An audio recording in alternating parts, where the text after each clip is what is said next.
Sistem aplikasi akuntansi yaitu sebuah sistem untuk memproses data keuangan melalui beberapa tahap guna menghasilkan informasi laporan keuangan, salah satunya dengan memanfaatkan Microsoft Excel. Dengan cara menginput data, terus membuat jurnal umum, buku pesan, neraca saldo, penyesuaian neraca lajur, dan laporan keuangan. Laporan keuangan minimal dibuat 3, yaitu laporan laba rugi, laporan perubahan modal, dan neraca. Ada beberapa rumus fungsi yang digunakan untuk aplikasi akuntansi, yaitu pertama rumus fungsi SUMIF, yaitu fungsi yang digunakan untuk menjumlahkan nilai-nilai yang terdapat dalam suatu range. Kedua ada fungsi kontif, yaitu fungsi yang digunakan untuk menghitung banyaknya data terdapat pada range. Kemudian ada fungsi lookup, yaitu suatu range harus dikunci agar terhindar dari kesalahan rumus. Terus kemudian ada daftar akun. Daftar akun diketahui dari soal. Kita bisa menggunakan rumus concatenative, yaitu klik kode akun nomor 1, titik koma, petik titik koma C4. Maka akan menghasilkan gabungan secara otomatis. Tinggal di breakdown. Jadi ini untuk menghindari ketika ada kode akun dan nama akun yang banyak atau ribuan, sehingga kita tidak perlu mengetik satu-satu. Pembahasan selanjutnya, setelah teman-teman tadi telah mempelajari terkait pembuatan daftar akun dan juga berbagai fungsi dalam Microsoft Excel, maka untuk membuat laporan keuangan tentunya kita harus melakukan penjurnalan, entah itu penjurnalan jurnal umum maupun jurnal penyesuaian. Nah, sebelum teman-teman melakukan jurnal umum di Microsoft Excel, tentunya ada beberapa hal yang harus teman-teman lakukan terlebih dahulu.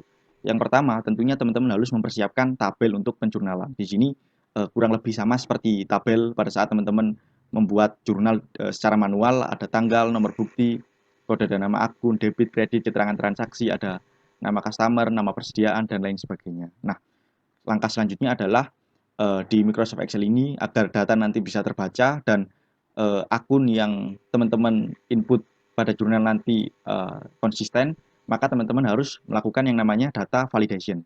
Nah, gimana sih caranya? Caranya cukup mudah. Teman-teman tinggal kita tandai dulu kiranya tabel yang akan kita lakukan untuk nama akun, lalu kita klik bagian data, lalu di sini ada data tools, kita klik data validation. Nah, setelah itu kita ganti any value ini dengan list. Nah, setelah itu kita pilih nih sumber data yang validasi kita, yakni terkait daftar akun yang telah kita buat tadi. Kita tandai, lalu kita tinggal tekan enter, lalu oke. Nah, jadi ketika sudah begini nanti teman-teman pada saat penjurnalan teman-teman bisa tinggal memilih nama akun apa saja sih yang sesuai dengan jurnal dan sesuai dengan daftar akun yang teman-teman buat di awal tadi. Nah, sebelum kita mulai langsung menjurnal ada beberapa hal yang kita lakukan untuk mempermudah. Yang pertama adalah di sini ada tabel indikator untuk memastikan jurnal yang teman-teman buat balance antara debit dan kredit. Gimana sih caranya? Nah, pada kolom selisih ini kita tinggal melakukan fungsi rumus sum, selisih sum, lalu kita tandai bagian kredit, buka kurung, lalu kita tandai bagian kredit, kita tutup kurung, lalu kita kurangkan, lalu kita sum lagi, buka kurung, lalu kita kurangkan dengan bagian kredit. Nah, seperti itu. Nah, kita tinggal enter saja, selisihnya pasti 0.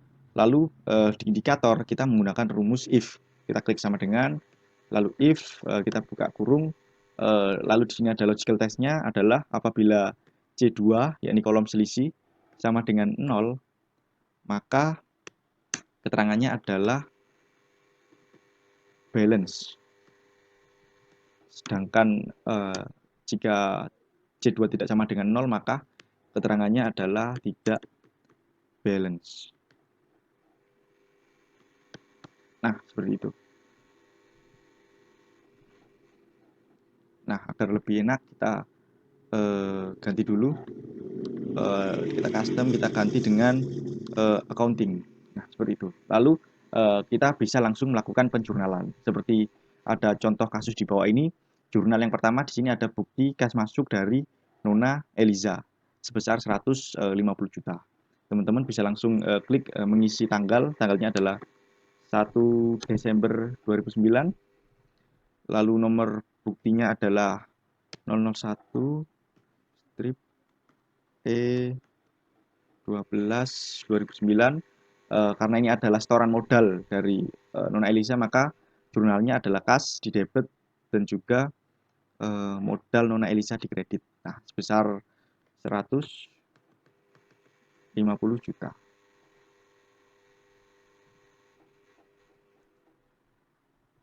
Nah, di kredit pun sebesar 150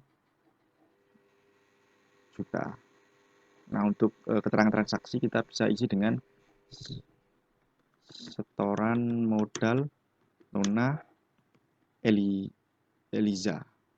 Juga dengan jurnal-jurnal yang lain sama seperti yang teman-teman pelajari akunnya. Jadi teman-teman tinggal menginputnya ke dalam Excel. Nah, setelah kita telah melakukan penjurnalan dengan semua transaksi di sini, maka seperti inilah hasilnya terkait pembuatan jurnal umum di Microsoft Excel. Dengan tadi sedikit diperias dan lain sebagainya, seperti ini, teman-teman. Dan langkah selanjutnya, setelah kita telah melakukan penjurnalan adalah dengan pembuatan neraca saldo. Akan dijelaskan berikut ini. Di sini saya akan langsung merangkap dengan membuat neraca lajur. Nah, seperti ini. Teman-teman, yang pertama harus memperforma seperti ini, ada kemudian maupun sampai neraca. Nah, di sini ada neraca saldo, makanya saya akan merangkap di neraca lajur atau worksheet. Step pertama yang dilakukan teman-teman, nah, teman-teman membuat kolom tambahan di daftar akun yang isinya pos saldo dan pos laporan. Pos saldo ini diisi sesuai dengan saldo normal dari masing-masing akun, dan pos laporan ini diisi dengan di mana akan dilaporkan akun-akun tersebut. Nah, di sini ada debit, neraca, laba rugi, dan debit kredit. Nah, selanjutnya kita blok dan kita namain dengan daftar akun. Nah, di jurnal umum, step yang kedua itu kita blok kolom C, lalu kita namain jurnal umum. Nah, penamaannya ini terserah teman-teman, mudahnya teman-teman, saya namain jurnal umum. Lalu yang di debit itu debit, di kredit saya namanya dengan DO kredit.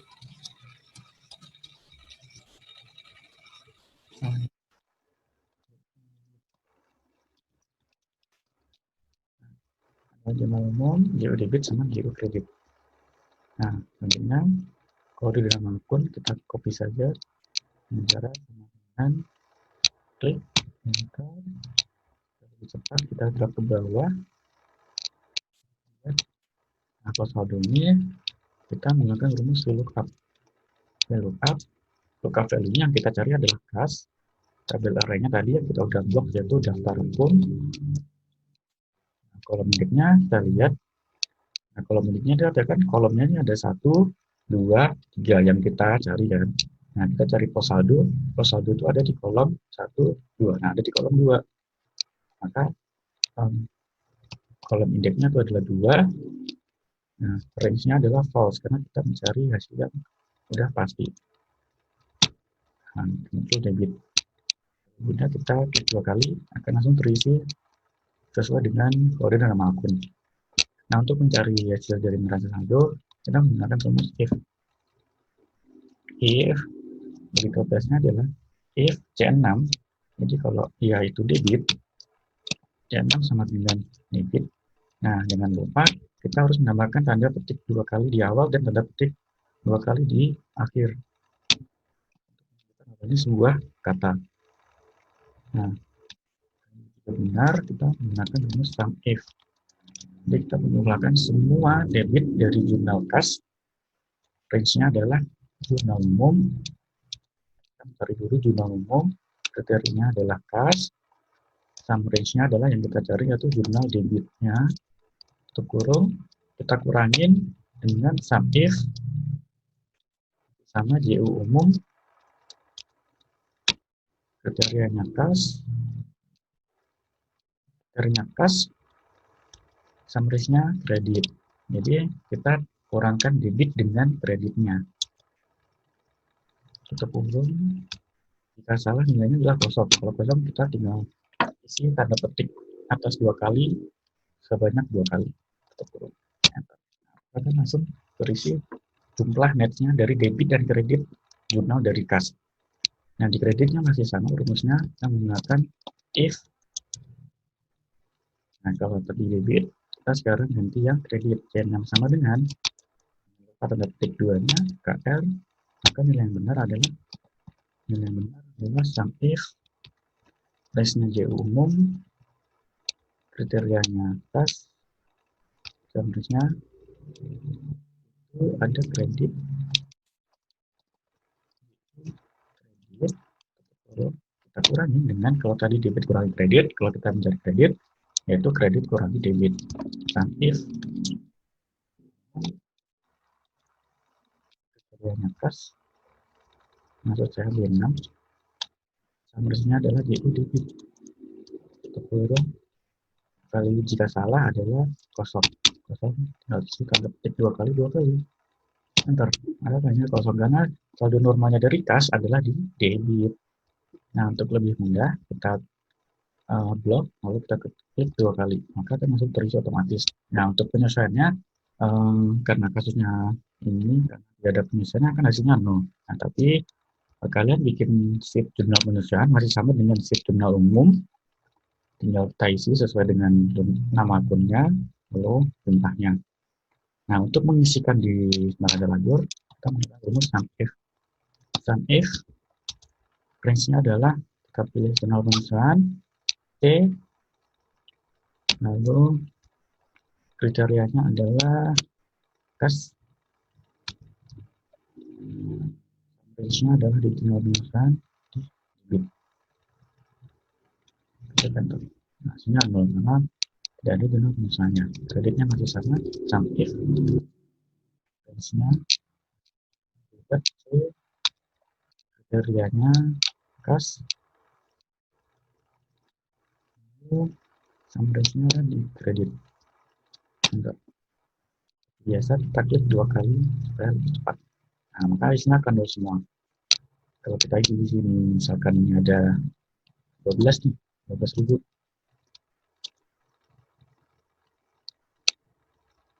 Maka di sini akan tulisannya 1.200, ya kan?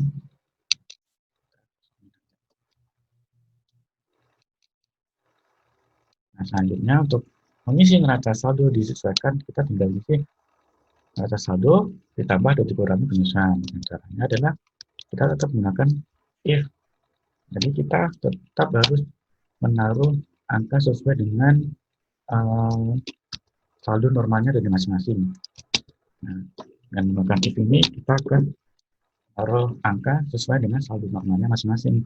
Nah, if C6 sama dengan debit, maka nilainya adalah debit dikurang ditambah debitnya penyesuaian dikurangi kreditnya penyesuaian. Jika salah, kosong.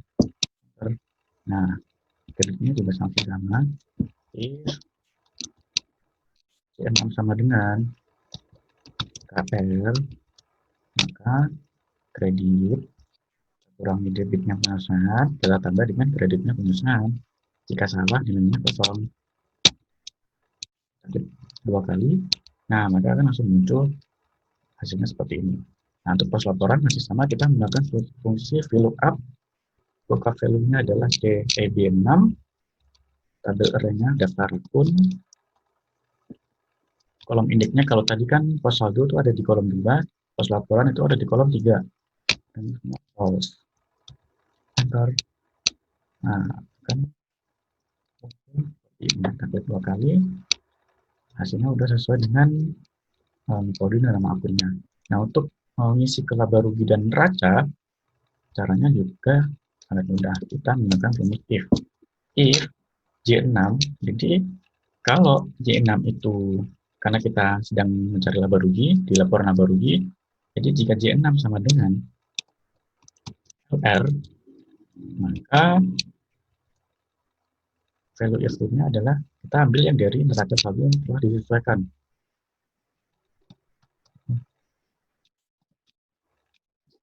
Telah disesuaikan di debit, value jika salah kosong. Artinya juga sama, if J6 sama dengan R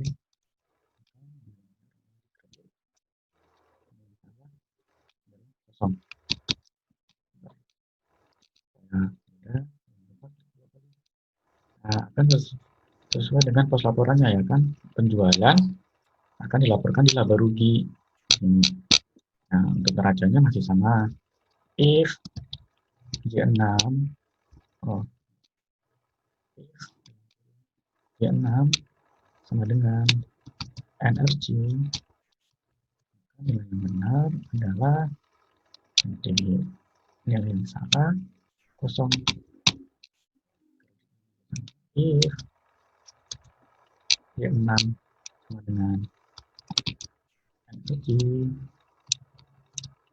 nilai yang benar adiknya nilai yang salah kosong.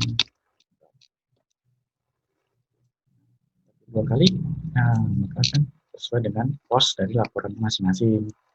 Selanjutnya kita mencari laba atau ruginya, kita sum, garis ke atas, kita drag, atau masih sama, kita geser aja ke kanan supaya lebih gampang, maka rumusnya akan berkopi sendiri. Nah, untuk mencari laba atau ruginya, kita menggunakan rumus if. Jika kreditnya itu lebih besar daripada debit, jadi jika penerimanya lebih besar daripada pengeluarannya, maka biasanya akan laba. Labanya itu kredit dikurangi debit. Jika sama dengan kita menuliskan lagi kolom di atas, lalu kita geser ke kanan. Nah, ini masih sama rumusnya, if debit lebih besar kredit, maka debit dikurangi kredit. Kalau kita mau enter ini sama, if kredit lebih besar debit, maka nilainya kredit dikurangi debit, kalau tidak 0. Tidak, kita isi kosong aja.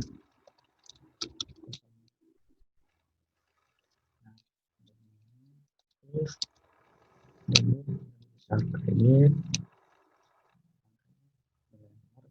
dikurangi kredit,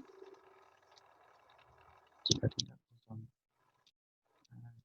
Seperti ini cara membuat neraca lajur. Sekarang kita akan bahas tentang laporan. Ada 3 yang bakal aku bahas nanti, yaitu laba rugi, perubahan modal, sama neraca. Nah, di laba rugi ada 2 bagian penting, yaitu bagian pendapatan sama beban.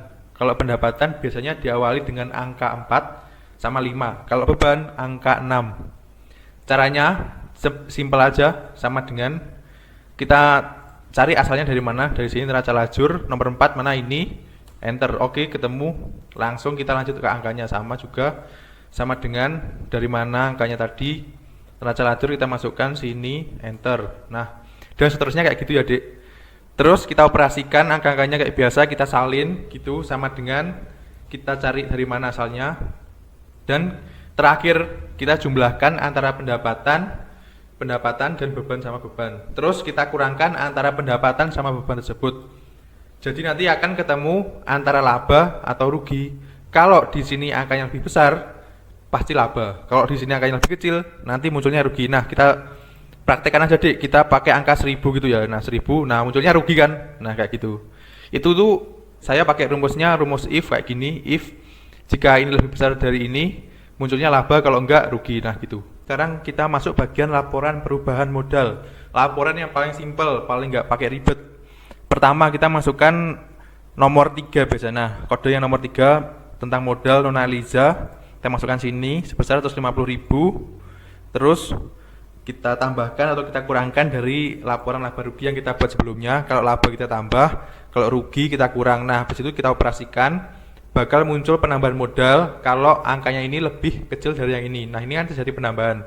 Kalau ini kita kurangkan, ini, nah ini bakal muncul pengurangan modal. Saya juga pakai rumus if tadi. Jadi kayak gitu guys, simpel kan. Sekarang bagian terakhir yaitu bagian neraca atau laporan posisi keuangan. bagian yang paling penting, bagian penentuan antara balance sama nggak balance-nya. Di sini ada 3 poin, yaitu tentang aset, liabilitas, sama ekuitas. Aset biasanya berawal dari angka 1, liabilitas angka 2, dan ekuitas angka 3. Nah, kita masukkan kayak tadi rumusnya pakai sama dengan kita cari yang mana, terus kita masukkan satu-satu. Terus ini yang perlu ditandai, ekuitas di sini berisi tentang modal dari angka ini, modal akhir yang kita dapat dari laporan perubahan modal. Nah, habis itu kita jumlahkan. Ini aset kita jumlahkan, liabilitas jumlahkan sama ekuitas, ketemu ini. Kalau sama nanti di sini muncul tulisan balance. Nah, kalau beda, umpama kita tulis 100.000. Nah, bakal muncul tulisan tidak balance. Dan tidak balance itu berarti salah. Kalau balance juga belum tentu benar. Nah, jadi gimana, Dik? Gampang kan pakai Excel?